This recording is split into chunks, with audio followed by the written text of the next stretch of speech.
What would you do if the only home you had ever known was sold out from under you, your legacy erased by the scratch of a pen?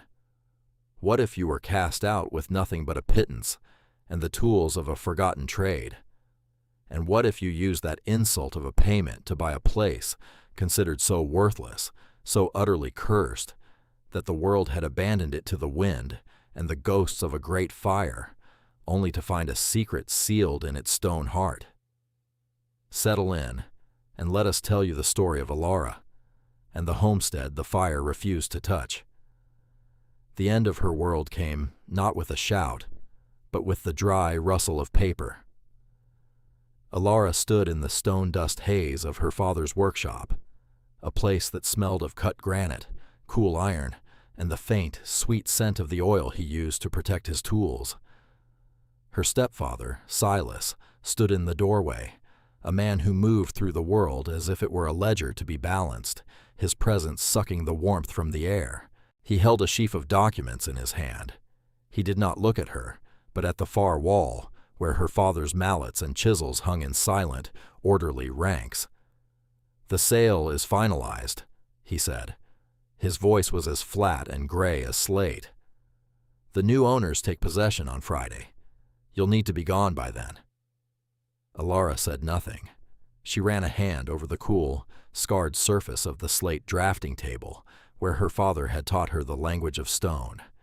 He had been a master stonemason, a surveyor of uncommon skill, a man who could read the bones of the earth and know where to build so that a house would stand for 1,000 years. He had taught her everything: how to feel the grain of a rock, how to find its breaking point, how to split it true with a single, perfect strike. He taught her how to mix mortar that would set like iron, how to lay a course of stone so level it seemed to have grown from the ground, and how to use his most prized possession, the heavy brass plumb bob that now lay in her pocket. "Truth is always vertical, Alara," he used to say, letting the tool hang from its cord. "It points to the center of things. Never forget that." Her mother had died in the winter, and with her, the last buffer between Alara and Silas's cold pragmatism had vanished. The house, the workshop, the legacy of her father's hands. To Silas, they were merely assets to be liquidated. He saw no value in the sweat-polished handles of the tools, or the faint pencil lines on the wall, marking her height as she grew. He saw only numbers, and the numbers told him to sell. "I've prepared a final settlement for you," Silas continued, still not meeting her eyes. He placed a thin envelope on the edge of the drafting table. It landed with a soft, insulting little puff. "It should be enough to see you started somewhere else." Alara picked it up. Inside was a small fold of bills. She counted them slowly. $250, an amount so paltry it was meant not as a help, but as a final, clean severance. It was the price he put on her entire life, on her father's memory. She felt a cold, hollow space open in her chest, a void where grief and rage should have been. But there was nothing, just a profound, silent calm. She had learned stoicism from stone, and it served her now. She did not cry. She did not plead. She did not rage. She simply nodded. She turned her back on him and began to choose her tools. Not all of them, just the essential few. A heavy-headed mason's hammer, a set of 3 carbon steel chisels, a point, a tracer, a flat, a small trowel. She wrapped them carefully in a piece of oiled leather, the familiar weight a small comfort in her hands. From her room, she took a single change of clothes, a block of soap, and a woolen blanket. She packed it all into a sturdy canvas satchel. The last thing she did was walk to the hearth in the main house, where her father's plumb bob had always hung from a small brass hook. She took it down. It felt heavy and real in her palm, a solid piece of truth in a world that had just dissolved into smoke. It was her only true inheritance. On Friday morning, she walked out the door and did not look back. She left the smell of stone dust and the ghosts of her childhood behind her. She walked to the train station, her satchel on her shoulder, the $250 in her pocket, and bought a one-way ticket west, as far as the money would take her. The train carried her out of the green, familiar hills of her home and into a landscape that grew progressively harsher, the trees thinning, the earth turning a dusty, sun-baked red. After 2 days, the railway ended. She took a rattling coach for another day, the wheels churning through dust that coated everything in a fine, gritty powder. The other passengers spoke of the Cinderwood Expanse, a place ahead that people only passed through on their way to somewhere better. They called it the Burned Valley. Finally, the coach line ended in a town called Terminus, a fitting name for a place that felt like the last stop before nowhere. It was a collection of sun-bleached wooden buildings huddled against the vast, empty landscape. The air was thin and smelled of dust and distance. It was here, in the dim, quiet county clerk's office, that her new life began. She had gone in to look at maps, to try and understand the geography of her banishment, when she overheard 2 men by the counter. They were laughing. "Heard they finally put the old Obsidian Heart on the tax delinquent list," one of them, a rancher with a weathered face, said to the clerk. "Figured it would have fallen into the ground by now." The clerk, a portly man with thinning hair named Henderson, chuckled. 50 years of back taxes. Comes to a grand total of $187. Not even worth the paper to print the deed. Nothing out there but scorched rock and bad memories. "The fire took everything else," the rancher mused. "But it couldn't take that stone pile. My granddad said the man who built it, Thorne, was half mad. Built it like a fortress to keep the devil out." "Well, the devil can have it," Henderson said, stamping a document with a decisive thud. "It's a worthless plot in the middle of nowhere. Cursed, they say." Ilara listened, her heart giving a slow, heavy beat. Stone pile. Fortress. A place the fire couldn't take. The words resonated with a deep ancestral hum inside her. She waited until the rancher left, then approached the counter. "Excuse me," she said, her voice quiet but clear. "The property you were just discussing, the Obsidian Heart, I'd like to see the deed." Henderson looked her up and down, a flicker of amusement in his eyes. He saw a young woman, barely out of her teens, with dust on her clothes and a weariness in her posture. He saw an easy mark. "You don't want that, miss. It's a ruin. Miles from any road, no water to speak of. Just a pile of burned-out rubble."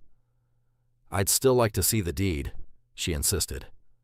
With a shrug, he retrieved a dusty ledger and flipped through the pages. He pulled out a folded, brittle document. It showed a square plot of land, 160 acres, deep in the heart of the Cinderwood Expanse.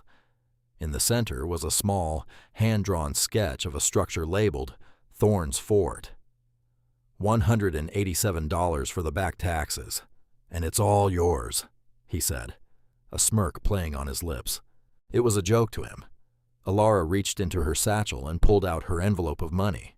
She carefully counted out the bills onto the counter. $187, the bulk of her entire fortune.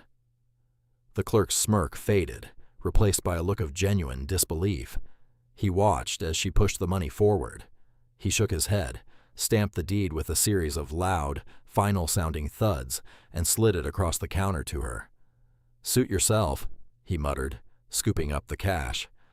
"It's your funeral." She took the deed, folded it carefully, and placed it in her satchel.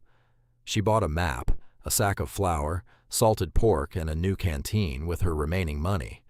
The next morning, before the sun had risen, she started walking. The journey into the valley was a pilgrimage into desolation.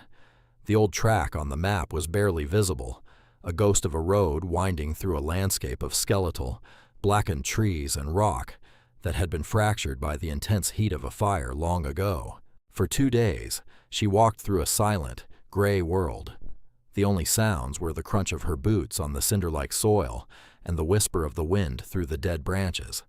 She found it on the evening of the second day. It was built into the face of a massive basalt bluff, a sheer cliff of dark, volcanic rock that rose from the valley floor.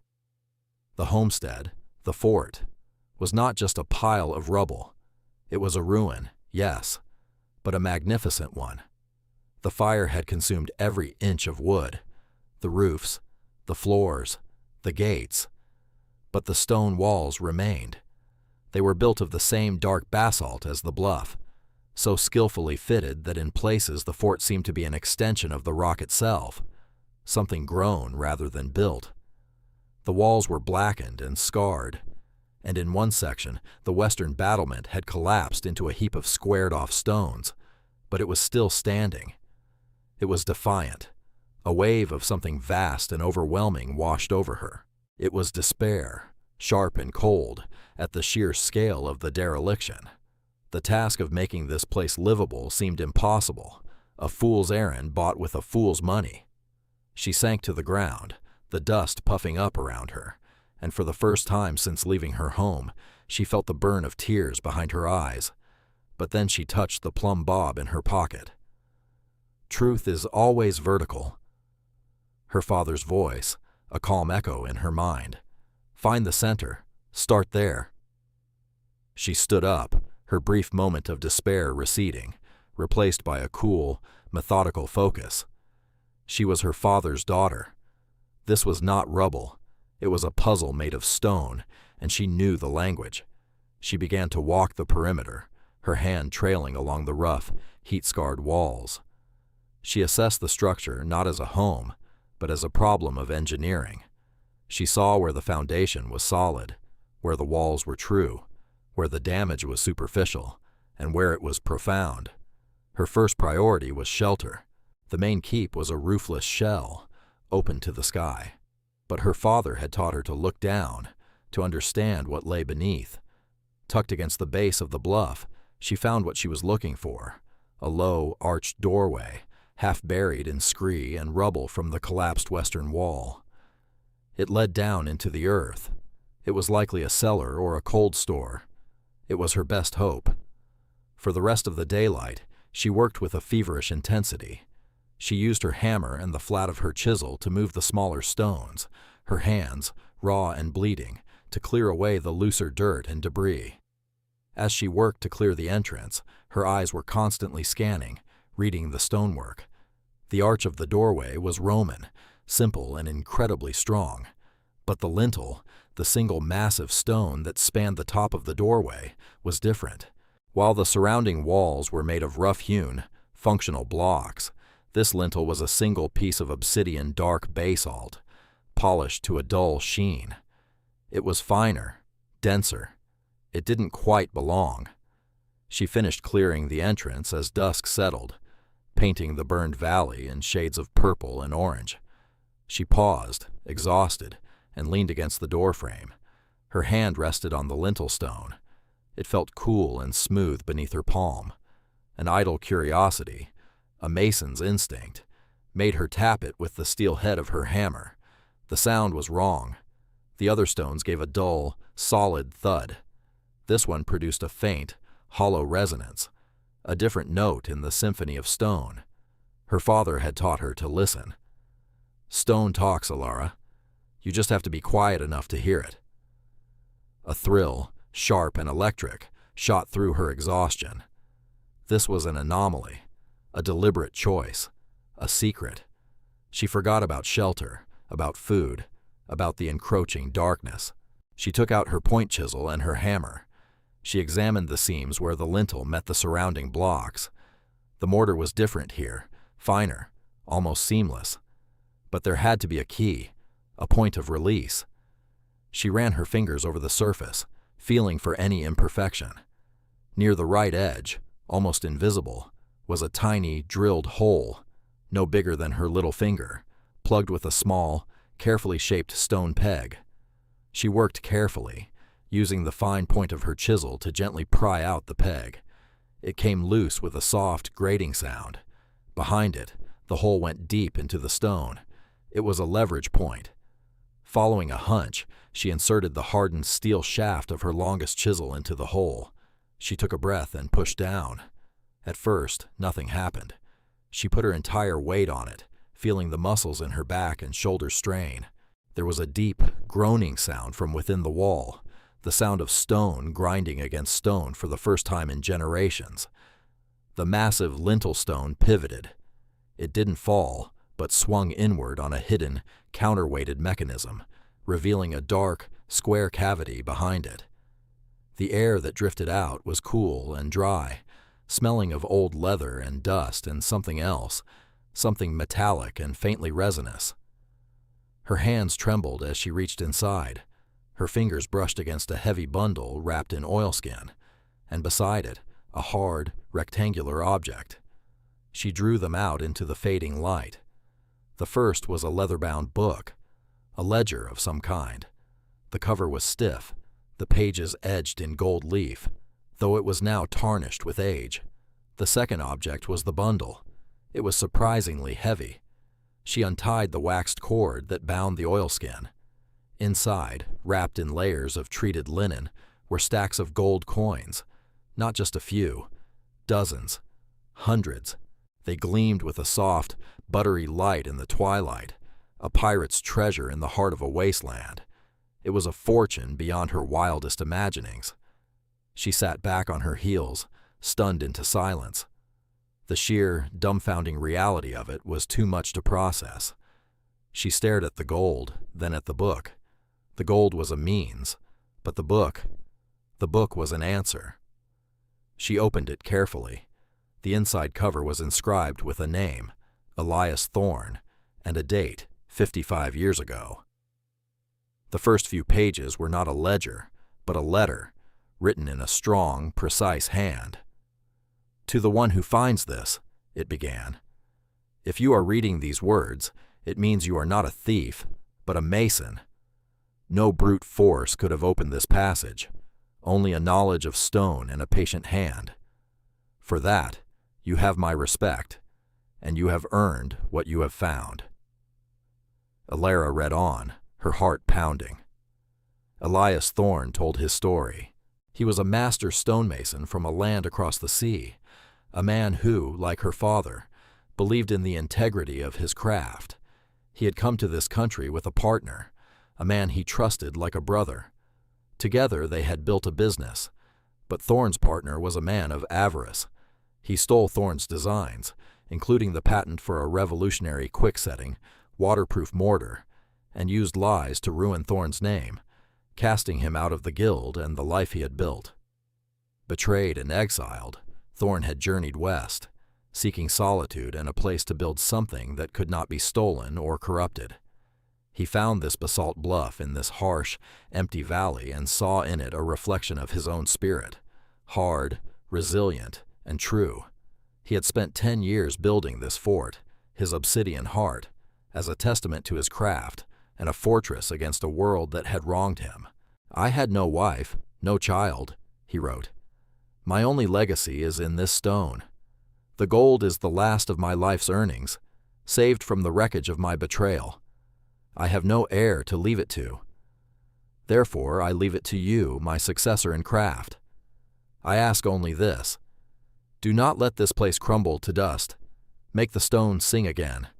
Live a good life here. Build a home. Find the peace that I sought. The world may have forgotten this valley, but it is a good place. It is honest. The foundation is sound." Tears, hot and sudden, finally fell. They dripped onto the dry, dusty ground, one for her father, one for this stranger, this ghost of stone and ink who had reached across half a century to give her a future. His story of betrayal and unjust exile mirrored her own so perfectly. It felt as if he had written it for her. He had not just left her a fortune, he had left her a purpose, a blessing. She carefully rewrapped the gold and placed the book in her satchel. The cellar, she now realized, was more than just a shelter. It was the heart of the keep, and its entrance had been guarded by the legacy of its creator. That night, she slept inside the dark, cool space, her bed a woolen blanket on the stone floor, her head pillowed on her satchel containing a fortune and a mission. For the first time in a long time, she felt safe. She felt she was home. The gold changed everything, and yet it changed nothing. The core of the task remained the same. The stone still needed to be moved. The walls still needed to be mended. The work was still hers to do. But now she had the means. She could buy not just sustenance, but supplies, timber, lime, tools better than the few she carried. Hope. Her first trip back to Terminus was a revelation. She walked into the general store, a different woman than the one who had left weeks before. Lena, the proprietor, a sharp-eyed woman with graying hair tied in a tight bun, watched her approach. Alara laid one of the gold coins on the counter. It landed with a solid, authoritative clink. Lena's eyes widened slightly, but she showed no other sign of surprise. She was a practical woman who had seen much in her time on the frontier. "I'll need a wagon," Alara said, "and 2 draft horses. Also, 50 sacks of lime, 20 of sand, rope, pulleys, and all the dried goods you can spare." Lena simply nodded, tested the coin with a small file, and began to write a list. A new respect had entered her gaze. This was not a foolish girl on a whim. This was a woman with a plan. Alara's next stop was the blacksmith. The smithy was a dark, cavernous building filled with the clang of hammer on anvil, and the acrid smell of hot iron and coal smoke. The smith, Cormac, was a mountain of a man with a wild gray beard and arms as thick as tree limbs. He barely grunted when she entered. "I need tools," she said, her voice carrying over the din. "Picks, crowbars, a stone splitter, and I need you to forge me a set of chisels to my own design." She unrolled a piece of canvas on which she had drawn precise, detailed schematics for the tool she needed, complete with measurements and specifications for the hardness of the steel. Cormac stopped hammering. He picked up the drawing, his brow furrowed in concentration. He squinted at the detailed notes. He had seen countless cowboys and ranchers needing a quick fix for a wagon wheel or a new set of horseshoes. He had never seen this. He looked from the drawing to Alara, his eyes assessing her. "This is mason's work," he said, his voice a low rumble. "For hard stone. Basalt." "Yes," Alara replied. "I'm rebuilding the old Thorn place, the Obsidian Heart." Any other man in town would have laughed. Cormac did not. He grunted, a sound of grudging approval. "That's a fool's work or a master's. The man who built it knew his business. The stone out there is unforgiving." He tapped the drawing with a thick finger. "These are good designs. You know your business too. I'll have them for you in a week." And so, the work began. The rhythmic, methodical labor became the new pulse of her life.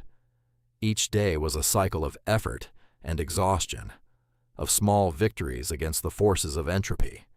She started with the cellar, making it a proper home. She cleared it completely, swept the floors, and built a sturdy wooden door. She built a bunk, a table, and shelves. It became her sanctuary, a clean, orderly space in the midst of the larger chaos. Then she turned her attention to the walls. She started with the collapsed western section. It was a giant, heartbreaking puzzle. She used the new crowbars and the strength of her horses to move the largest of the fallen blocks. Each stone she salvaged was a victory.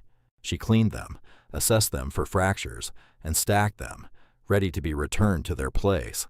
She spent weeks just clearing the rubble, sorting stone, and preparing the foundation for rebuilding. Her solitary work did not go unnoticed. One afternoon, while she was mixing a batch of mortar, a figure appeared at the edge of the clearing. He was an old man, thin and wiry as a whip, his skin the color and texture of tanned leather. He carried a long rifle and watched her in silence. This was Jedediah, the trapper Henderson had mentioned. Alara paused her work, but did not speak. She simply nodded to him. He nodded back. He watched for nearly an hour as she meticulously buttered a stone with mortar, and, using a system of ropes and levers, hoisted it into place on the wall, tapping it perfectly level with her hammer. Finally, he spoke. "You use Thorn's mix," he said, his voice raspy from disuse. "I can smell the pine resin." He used it to make the mortar waterproof." "You knew him?" Alara asked, surprised. "I was a boy," Jedediah said, walking closer. "My people traded with him. He was a quiet man, a good man. He treated us fair. They say this place is cursed. It's not. It's just waiting." He pointed to a plant with broad, green leaves growing near the base of the bluff. "That's comfrey. The root makes a poultice for burns and bruises. The valley provides, if you know where to look." From that day on, Jedediah became a regular visitor. He never offered to help with the stone, respecting that it was her craft, her work. But he helped in other ways. He taught her how to set snares, which berries were safe to eat, where the deer came to drink. He brought her fresh meat and shared his knowledge of the valley, a different kind of inheritance passed down through observation and experience. He filled the silence with stories, and his presence turned her solitude into a comfortable peace. With Cormac's tools, Lena's supplies, and Jedediah's wisdom, the fort began to transform. The collapsed wall rose again, course by steady course. Alara's hands, once soft, were now calloused and strong. Her body, once slight, was now lean and powerful. She worked from sunup to sundown, her father's plumb bob always hanging from a nail nearby, a silent reminder of the truth she was building. The rumors in Terminus grew. The crazy girl who bought the ruin was not so crazy after all. They said she was raising the cursed fort from the dead. This talk eventually reached the ears of Henderson, the county clerk. Greed, a worm in his belly, began to squirm. He imagined he had been cheated. He convinced himself that there must be a mineral vein on the property, a gold strike he had missed.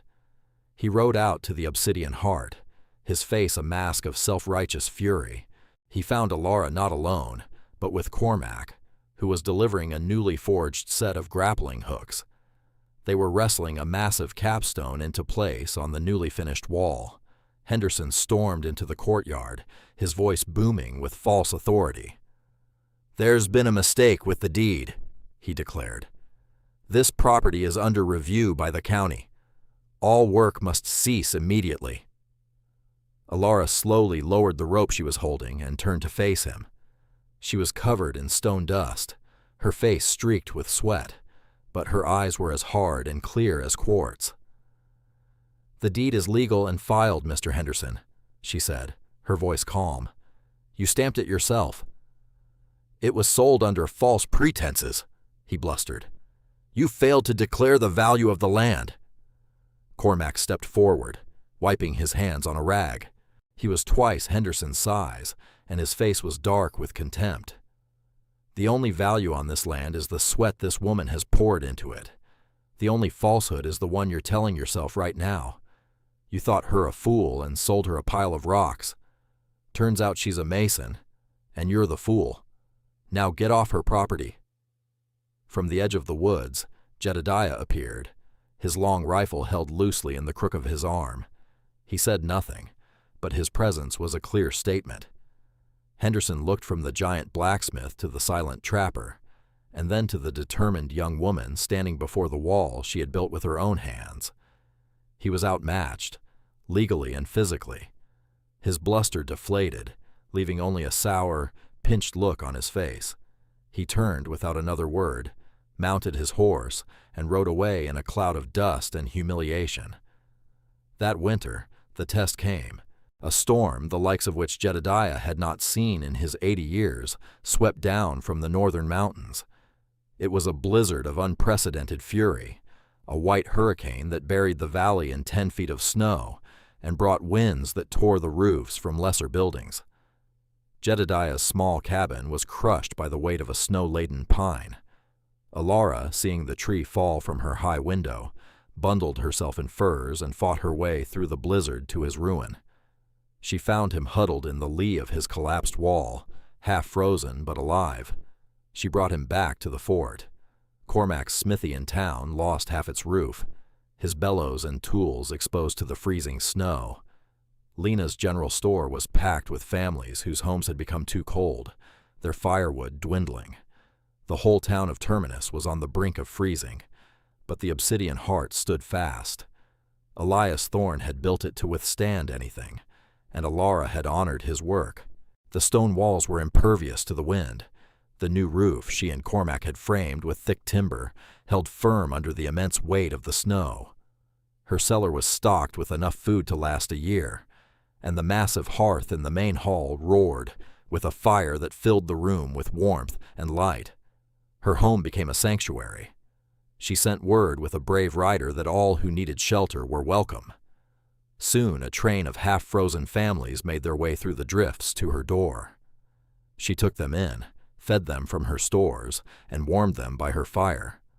The fortress built by an exile to keep the world out had become the one place that could keep the community safe. She had not just restored a building, she had resurrected its soul. During the long days trapped by the snow, Alara read Elias Thorne's ledger again. In the back, he had detailed the formula for his waterproof mortar and wrote of his one regret, that his name would forever be attached to the lies of his partner. He wished for his legacy to be cleared, and for a portion of his fortune to establish a guild for young craftsmen, so they would never suffer the betrayal he had. When the spring thaw finally came, Alara acted. She sent a letter and a handsome retainer, paid in gold, to a lawyer in the capital city. She explained the situation and enclosed a copy of Thorne's notes. Months later, a reply came. The lawyer, intrigued, had investigated. He had found records, old letters, proof of the patent theft. Elias Thorne's name was posthumously cleared, his invention credited to him.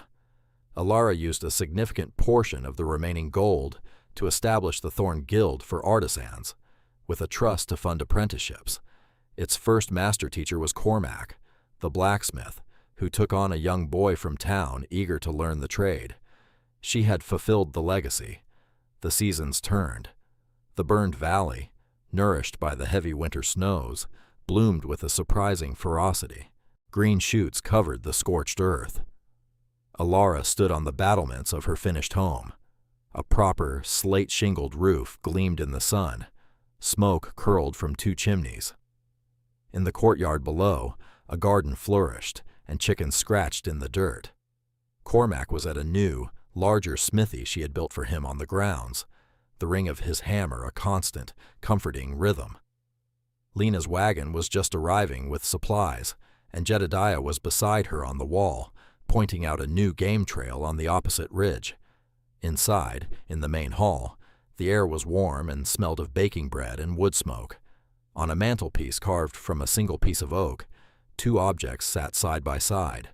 One was her father's heavy, brass plumb bob, polished until it shone, a symbol of the skill that had been her salvation. The other was a small, exquisitely carved stone bird, a personal trinket she had found tucked away in the back of Elias Thorne's ledger. It was a symbol of the purpose she had found. Her 2 inheritances, one of craft and one of hope, were finally united. She looked out over the valley, no longer a place of desolation, but a landscape of quiet promise. The paltry sum her stepfather had given her, that final, dismissive gesture, had been the seed of this entire world.